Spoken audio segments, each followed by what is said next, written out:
The chemical alarms shrieked at exactly 4 p.m., their deafening wail echoing through the pristine lab space. Everyone scrambled, grabbing phones and bags, rushing toward the emergency exits like startled birds. I watched them go, my heart pounding against my ribs. Mandatory evacuation. This is not a drill. The automated voice boomed overhead. Hazardous chemical leak detected. Exit immediately. But something felt wrong. 20 minutes before the quarterly audit, the timing was too perfect. Instead of joining the stampede, I slid beneath my workstation, laptop clutched to my chest. Through the glass partition, I watched as 3 figures in yellow hazmat suits entered our now empty lab. They glanced around quickly before peeling off their protective gear with practiced efficiency. "All clear," said Damon, our division head, his voice muffled through the partition. "Let's make this quick." My breath caught as I recognized the other two, Nora from operations and Philip, the safety compliance officer, the very people who should be protecting us.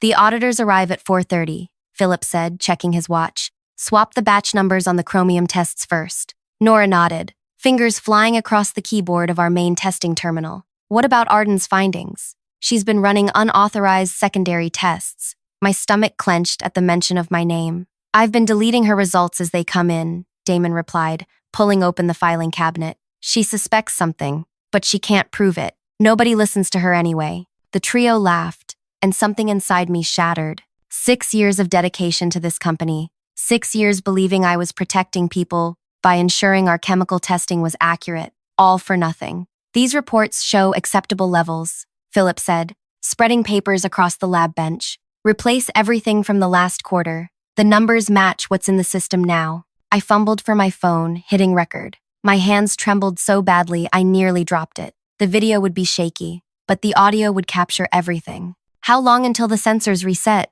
Nora asked. 20 minutes, Damon answered. "Plenty of time to." The lab door swung open. 3 people in business attire stepped inside, led by a stern-faced woman with a clipboard. "We finished early across town and decided to come straight over," she announced, surveying the empty lab. "I'm Gloria Wolcott, lead auditor. Why is your department evacuated?" Damon's face paled. "Chemical leak. The alarms." "Strange," Gloria interrupted, checking a small device on her belt. "Our portable sensors don't detect anything unusual in the air." That's when I emerged from beneath my workstation, laptop still in hand. The look on Damon's face, shock morphing into fury, would have been comical under different circumstances. "Arden," he sputtered, "why aren't you evacuated with the others?" Before I could answer, the exterior doors burst open again as my colleagues began filtering back in, confusion evident on their faces. "All clear?" someone asked. The emergency response team outside said they haven't detected any leak.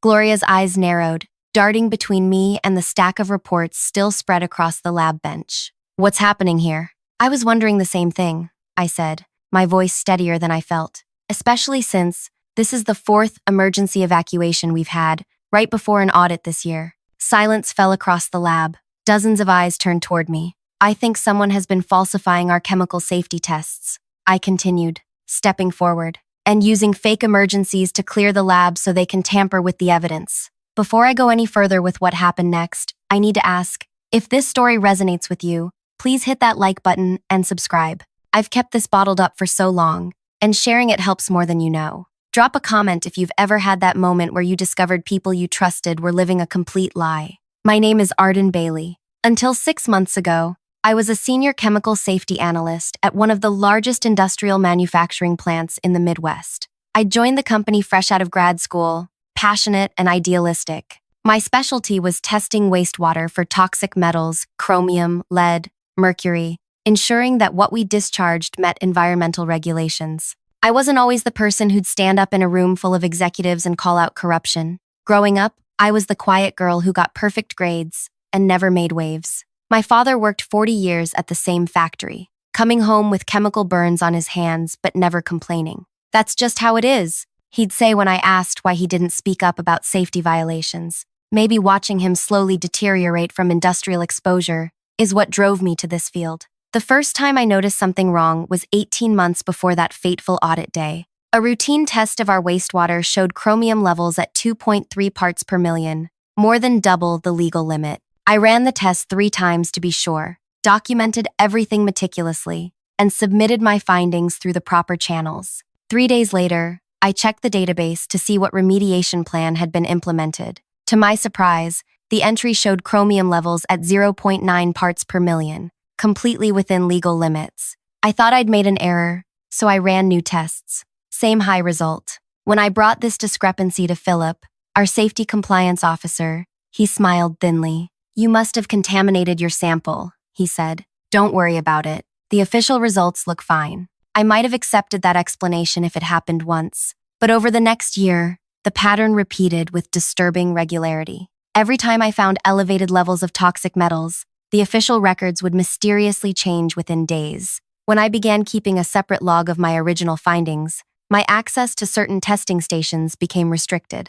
"We're restructuring the department," Damon explained when he revoked my primary testing privileges. "You'll be handling quality assurance documentation instead." They didn't fire me. That would have been too suspicious. Instead, they tried to bore me into quitting by assigning me mindless paperwork. What they didn't realize was that this new position gave me access to historical testing data going back 5 years. Night after night, I stayed late, combing through thousands of test results, finding patterns of alteration. The company was systematically dumping improperly treated chemical waste into the watershed that fed into Riverbrook, a working-class community 10 miles downstream. The same community where my father had lived his entire life. The same community experiencing a sudden spike in kidney disease and developmental disorders in children. The morning before that audit day, I'd visited my father in the hospital. His kidneys were failing, and doctors couldn't explain why a healthy man would deteriorate so quickly. As I sat beside his hospital bed,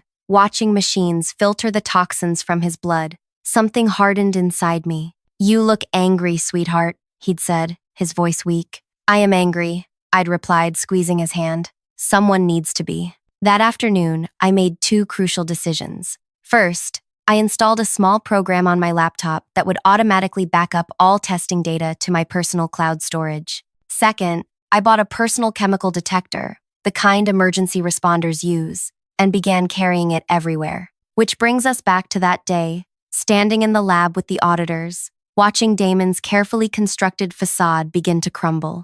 "These are serious accusations," Gloria said, glancing between me and the management team. "Do you have any proof?" Damon laughed, regaining his composure. "Arden has been struggling with performance issues lately. We've documented her growing paranoia in her personnel file." A familiar, sinking feeling washed over me. They'd prepared for this possibility, building a case against me. Looking around at my colleagues' faces, I saw doubt, confusion, and, worst of all, pity. They thought I was having some kind of breakdown. "I understand how this looks," I said, opening my laptop, "but I've been tracking the alterations." I turned the screen toward Gloria, showing a split view of the same test results. The original I'd backed up and the altered version now in the system. "These chromium readings have been changed. I can show you dozens more examples." Philip stepped forward. "Anyone can fabricate spreadsheets, Arden. This doesn't prove anything." "What about the video I just recorded of you 3 discussing how to swap reports before the auditors arrived?" I asked, holding up my phone. "Does that prove anything?" The color drained from their faces. "You were hiding during a mandatory evacuation?" Nora sputtered. "That's a serious safety violation. An evacuation triggered by an alarm that my personal chemical detector shows was completely unnecessary," I countered, pointing to the device clipped to my belt. Its green light glowed steadily. No chemical hazard detected. Gloria turned to Damon. "I think we need to continue this audit in your office, with your legal team present." As they left the lab, a heavy silence descended. My colleagues stared at me with new eyes, some with admiration, others with fear of what might happen to their jobs. What no one realized was that the video and altered reports were just the beginning. Over the past 3 months, I'd been building a comprehensive case, not just against Damon, Philip, and Nora, but against the entire executive team that had knowingly permitted the dumping of toxic waste for years. I'd connected with an environmental scientist studying the disease cluster in Riverbrook.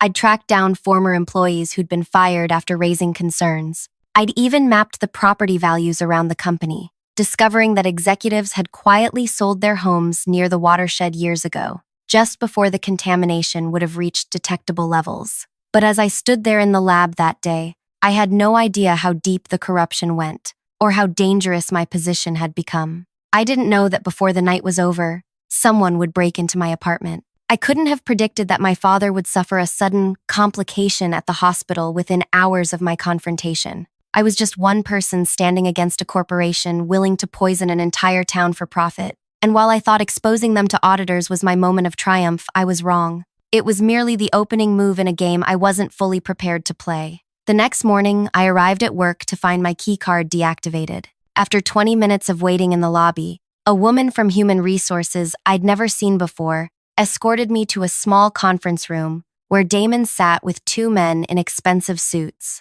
Arden, Damon nodded coolly. This is Trevor from Legal and Martin from Information Security. The atmosphere in the room pressed down like a weight. Through the glass wall, I could see colleagues glancing over, then quickly looking away when our eyes met. We need to discuss your unauthorized recording of confidential business conversations, Trevor began, sliding a document across the table. And your removal of proprietary company data. I left the paper untouched. You mean my recording of criminal activity and preservation of evidence showing environmental violations? Trevor's smile tightened. The company takes all allegations seriously. We've placed you on administrative leave pending an internal investigation. He tapped the document. This non-disclosure agreement. No, I said simply. Martin leaned forward. Miss Bailey, we found several unauthorized programs on your workstation. Frankly, that's grounds for immediate termination. Then terminate me. Damon's eye twitched. These weren't the responses they'd prepared for.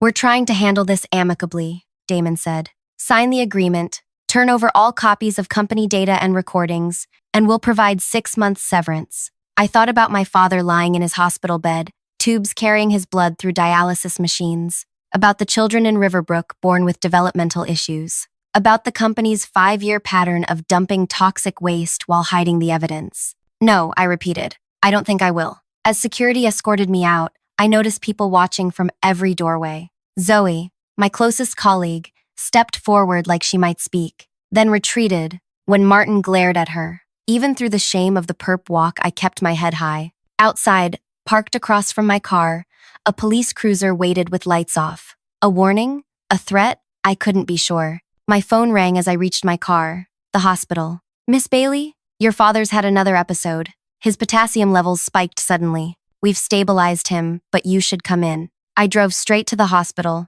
mind racing. Dad had been stable for weeks. Why would his levels suddenly spike? In his room, I found a nurse I didn't recognize checking his IV. What are you giving him? I asked, perhaps too sharply. She startled. Just routine fluids and medications prescribed by Dr. Wells. My father's doctor is Bennett, not Wells. A flicker of something crossed her face. She quickly finished and left, muttering about checking the chart. I studied the IV bag and tubing. Nothing seemed visibly wrong, but I wasn't a medical professional. When the regular nurse came in, I asked her about the change in doctors. There's no Dr. Wells on this floor, she said, checking Dad's chart with a frown. And no medication changes were ordered today. That night, I slept in the hospital chair beside my father, too afraid to leave him alone. Around 3 a.m., my phone buzzed with a text from a number I didn't recognize. Back door left unlocked. Take what you need, Z. Zoe? I thought immediately. But why would she have a new number?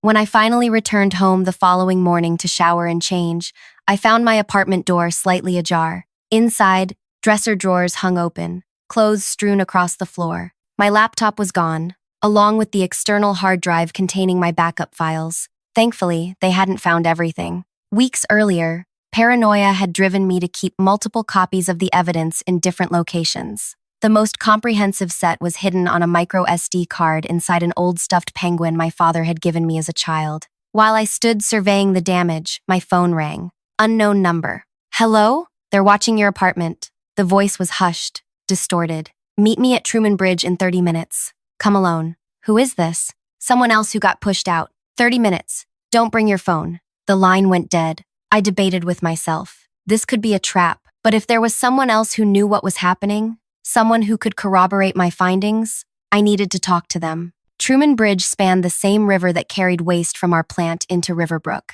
Halfway across the pedestrian walkway, a thin man with hunched shoulders leaned against the railing, watching the water below. Wade, I said, recognizing our former environmental compliance manager who'd supposedly resigned for personal reasons last year. He nodded without looking at me. Didn't think they'd go after you, Arden. You were always the quiet one, playing by the rules. Until the rules turned out to be lies. Did they visit your home yet? They'll make it look like a regular break-in. Last night, I confirmed. How did you know? Because the same thing happened to me after I found the first cluster of kidney cases in Riverbrook.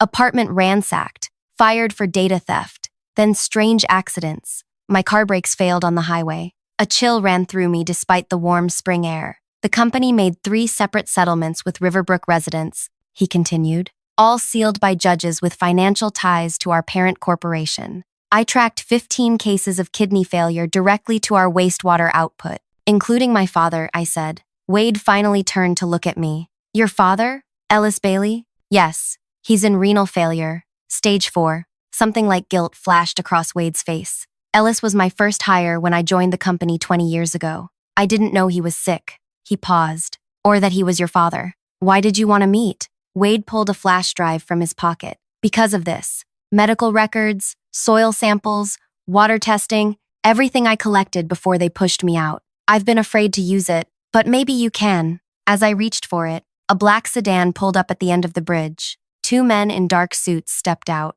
Wade shoved the drive into my hand. Run now. What about you? I'll delay them. They're already watching you. Be careful who you trust. He pressed something else into my palm. A business card. This reporter was investigating the company last year. Find her. I slipped away as Wade walked toward the men, arms raised in apparent surrender. By the time I reached the other side of the bridge, all 3 had disappeared. The card read, Talia Merritt, investigative journalist, with a phone number and email address. That evening, I sat in a 24-hour diner 10 miles from my apartment, using their free Wi-Fi to upload Wade's files to a secure cloud account. The data was damning. Internal memos acknowledging the toxic dumping, medical records of affected employees, and most shocking, a list of payments to local officials who had blocked previous investigations. I composed an email to Talia with a link to the files, my finger hovering over the send button. Was I ready for what would happen next? Once this information went public, there would be no going back. My phone buzzed with a call from the hospital. Miss Bailey? It's Nurse Patel. Your father is asking for you. He seems agitated. 20 minutes later, I rushed into Dad's room to find him struggling to sit up in bed. They were here, he wheezed, gripping my arm with surprising strength. Men asking questions about you. What men? What did they want? Said they were insurance investigators. Wanted to know about your mental health history. His eyes, normally kind, hardened with rare anger. I told them, my daughter's not crazy, that she's the sanest, most honest person I know. I squeezed his hand. Thank you, Dad. Arden, he said, voice dropping to a whisper. One of them knew things. About that summer you spent in treatment after Mom died. Things nobody outside the family should know. Ice formed in my stomach. I'd had a mental health episode at 16 after my mother's death. A brief hospitalization that wasn't in any public record. If they knew about that, what else had they uncovered? Dad's heart monitor began beeping faster. Promise me something, he said. Don't let them silence you, but don't let them destroy you either. I won't, I promised, though I wasn't sure how to keep both parts. As I left the hospital, my phone lit up with a message from Talia. Got your email. This is explosive. Need to meet as soon as possible. We arranged to meet at a coffee shop the following morning. I spent the night at a cheap motel paid for with cash, too afraid to return to my apartment. Sleep came in fitful bursts, punctuated by nightmares of drowning in contaminated water. The coffee shop was busy, good for anonymity, bad for private conversation. Talia was younger than I expected, early 30s, with sharp eyes that missed nothing. Your evidence corroborates what I've been hearing for months, she said after introductions. But nobody would go on record. I will, I told her. She studied me for a moment. You understand what that means? These people have millions to spend discrediting you. They'll dig up every mistake you've ever made, twist every word you've ever spoken. They're already trying, but people are dying, including my father. What choice do I have? Talia nodded slowly. We'll need to move fast. Once they realize I'm involved, they'll try to get an injunction to block publication. As we discussed strategy, I noticed a man at a nearby table paying too much attention to our conversation. When Talia went to the restroom, he slid into her seat. Miss Bailey, he said quietly, my name is Julian. I represent certain shareholders who are disturbed by what they're learning about the company's practices. What do you want? To help you, Some of us want this exposure to happen. The old guard has been cutting corners for too long, putting all investors at risk. I'd learned to be suspicious. Why should I trust you? Julian slid a phone across the table. That belonged to Wade Porter. We retrieved it before the company's security team could. The passcode is his daughter's birthday, April 16th.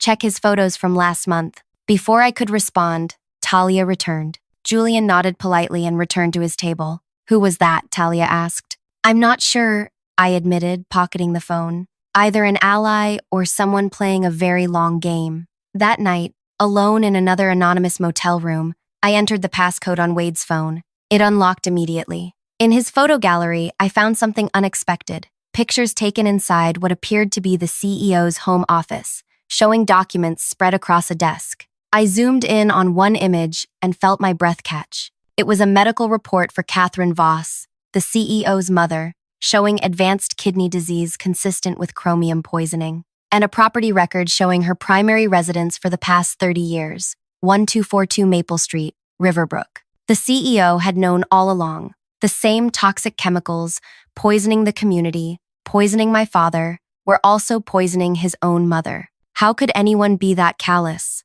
that calculating? As I stared at the image, another text arrived on my personal phone. Board meeting tomorrow, 9 a.m. All executives required to attend. Security will be minimal. J. Julian again. Was he giving me an opportunity? For what? Then it hit me. If all the executives would be in the boardroom, their offices would be empty, including the CEO's, with its safe full of documents too sensitive for digital storage, the same safe visible in Wade's photographs. I had less than 12 hours to formulate a plan that could either expose everything or land me in prison. And somewhere in the back of my mind, a dangerous idea began to take shape, a form of justice more fitting than any court could provide. I barely slept that night, my mind racing through possibilities. By dawn, I had a plan. Dangerous and potentially illegal, but the stakes were too high for half measures. I dressed carefully in a charcoal pantsuit I'd purchased from a thrift store the evening before. With my hair pulled back and a pair of non-prescription glasses,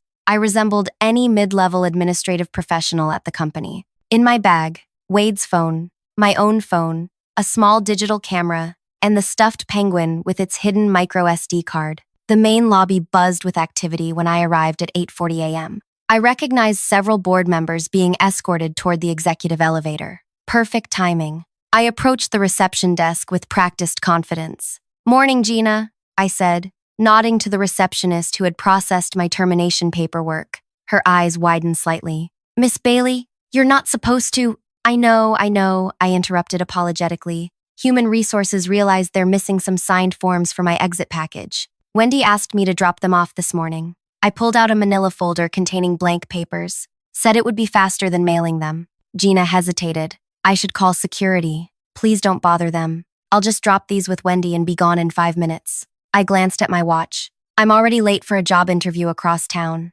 The small personal detail worked. Gina's expression softened. Well, I guess that's fine. Do you need me to call Wendy to come get them? No need to trouble her during the board meeting. I know where her office is. Gina nodded and buzzed me through. My heart thundered so loudly I was certain she could hear it. The executive floor was eerily quiet. Administrative staff either preparing for the board meeting or tasked with keeping visitors away. I moved quickly past Wendy's empty HR office and toward the executive wing. The CEO's corner office stood behind a smaller workspace occupied by his administrative assistant, who thankfully was absent, probably managing refreshments for the board. The door was locked, but I'd anticipated this. During my research on Wade's phone, I'd noted a photo showing the CEO keeping a spare key in a desk drawer of the outer office. After confirming the hallway was empty, I slipped into the assistant's area and found the key exactly where expected. 60 seconds later, I was inside the CEO's office. The space reeked of privilege, original artwork, custom furniture, windows overlooking the city. On his desk sat a silver frame holding a photograph of an elderly woman with his same sharp eyes, Catherine Voss, his mother. I moved quickly to the wall safe, partially hidden behind a landscape painting. This would be trickier. The photos on Wade's phone showed the safe, but not the combination. Then I spotted a desk calendar with handwritten notes.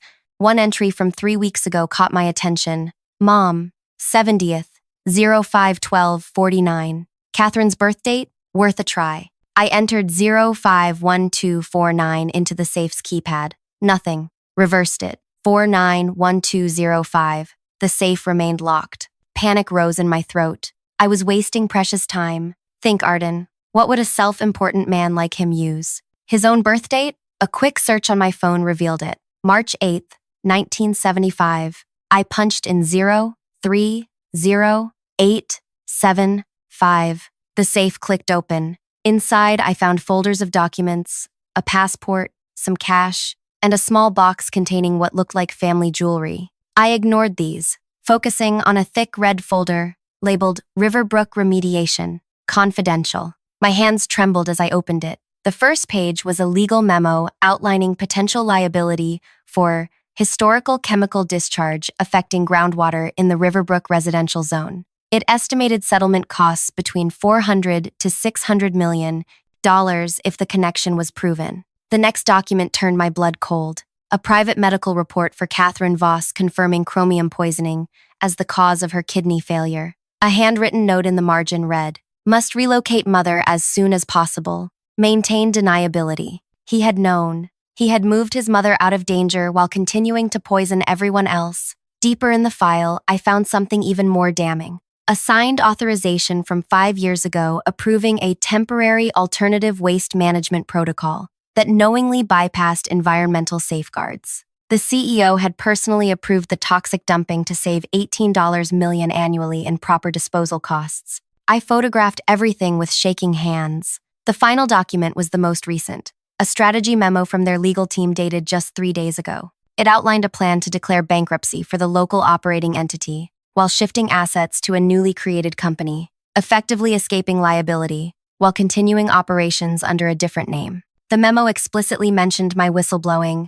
Bailey's situation requires immediate containment. Recommend aggressive character mitigation strategy focusing on 2006 psychiatric history and recent performance issues. As I read those words, the office door swung open. "What exactly do you think you're doing?" The CEO himself stood in the doorway, his face twisted with rage. My mind went blank. The board meeting, had it ended early, or had someone tipped him off? "Mr. Voss," I managed, closing the folder. "I was just learning how you poisoned your own mother." His expression shifted from anger to something more calculated. He stepped into the office, closing the door behind him. Arden Bailey, the troubled analyst with a history of mental instability. "Breaking into my office won't help your credibility. Neither will this help yours," I replied, holding up the folder. "You knew the contamination was happening. You moved your mother out of Riverbrook but kept dumping. You chose profit over people, including your own family." A cold smile spread across his face. "And who will believe you? A disgruntled former employee with documented psychiatric issues, trespassing and stealing confidential documents? I almost hoped you'd try something like this. You've just given us everything we need to discredit you completely." He pressed a button on his desk phone. "Security to my office, please." I needed to stall. "Does your mother know that you knew what was making her sick and did nothing to stop it? That you saved only her while letting others suffer?" Something flickered in his eyes. "You know nothing about my mother. I know she raised you better than this." I nodded toward the photograph. "I know she's still fighting stage 4 kidney failure. Just like my father, who worked at this plant for 20 years. His jaw tightened. "Business decisions are complex. You couldn't possibly understand." "What's complex about poisoning people for profit?" I cut in. "About watching them die slowly while you collect bonuses?" Heavy footsteps approached in the hallway. "Your mother deserved better," I said quietly. Everyone in Riverbrook deserved better. The door opened and 2 security guards stepped in. The CEO pointed at me. "This woman is trespassing. Escort her out and call the police." As the guards approached, I made no resistance, allowing them to take the folder from my hands and escort me toward the elevator. The CEO followed, his composure regained. "This is the end of your little crusade, Miss Bailey," he said as the elevator doors opened. "I'll personally see that you face charges for breaking and entering, corporate espionage, and theft of confidential documents." I stepped into the elevator with the guards, turning to face him. "Maybe, but first, you might want to check your phone." Confusion crossed his face as the doors closed. In the lobby, the guards marched me toward the exit, past shocked onlookers. Outside, police cruisers already waited with flashing lights. This was it. I had gambled everything and lost. Then a familiar voice called out, "Arden!" Talia rushed forward, camera crew in tow. Behind her came more reporters, microphones extended. Miss Bailey, can you confirm you've provided evidence of corporate environmental violations? Is it true the CEO's mother is among the victims? What can you tell us about the company's plans to avoid liability through bankruptcy? The security guards faltered, looking to each other uncertainly. As if on cue, a black SUV pulled up, and Julian stepped out, accompanied by two individuals in FBI windbreakers. Arden Bailey, one called. We need to speak with you regarding evidence of federal environmental crimes. You're not under arrest. The security guards released me, backing away from the federal agents. What's happening? One guard asked. Justice, I answered. The revenge I had planned wasn't what anyone expected. Not the dramatic confrontation in the CEO's office, not the documents I'd photographed, though those were crucial. The true revenge had been set in motion hours earlier, when I'd finally understood what needed to be done. While the CEO believed I had broken into his office to steal documents, my actual plan was far more devastating. During those precious minutes alone in his office, I had used his computer to send emails from his account to the board members, Catherine Voss, and key investors. Each email contained different documents from the safe as proof that he had knowingly endangered his own mother while assuring the board that no liability existed. But that was just the beginning. Before entering his office, I had left the stuffed penguin containing all my evidence in plain sight on his assistant's desk, with a note reading, "Return to Catherine Voss." The assistant, recognizing Mrs. Voss's name, would ensure it reached her, along with irrefutable proof that her son had known about the contamination for years while she suffered. The most powerful blow, however, came from Julian. He wasn't just a concerned shareholder, he was Catherine Voss's nephew, the CEO's cousin, who had watched his beloved aunt deteriorate while suspecting the cause. When Wade had approached him with initial evidence months ago,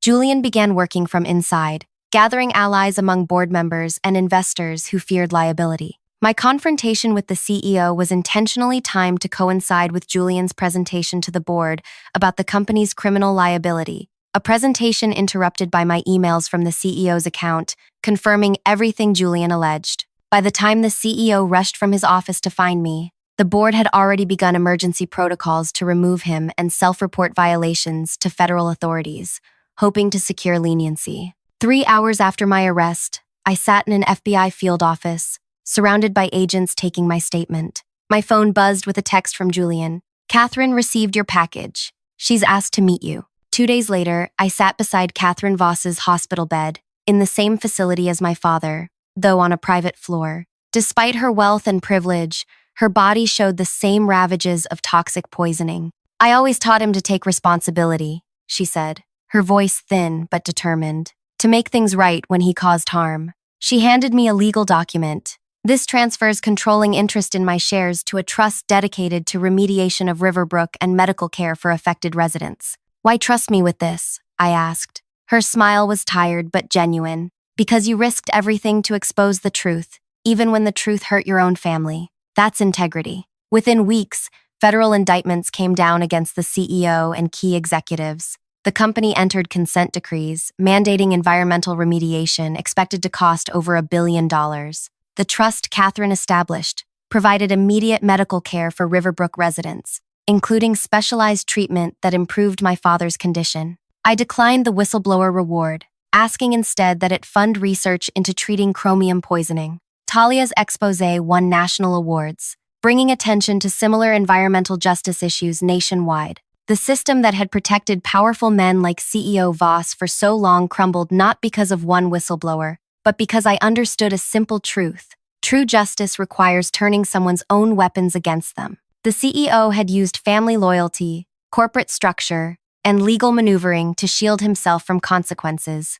I used those same tools to ensure he could never hide again. If my story has moved you, please take a moment to share it with others who might be facing similar battles against powerful interests. Like and subscribe to hear more stories of corporate accountability. And remember, sometimes the most effective weapon against corruption isn't just exposing the truth, but making sure it reaches exactly the right people at precisely the right moment.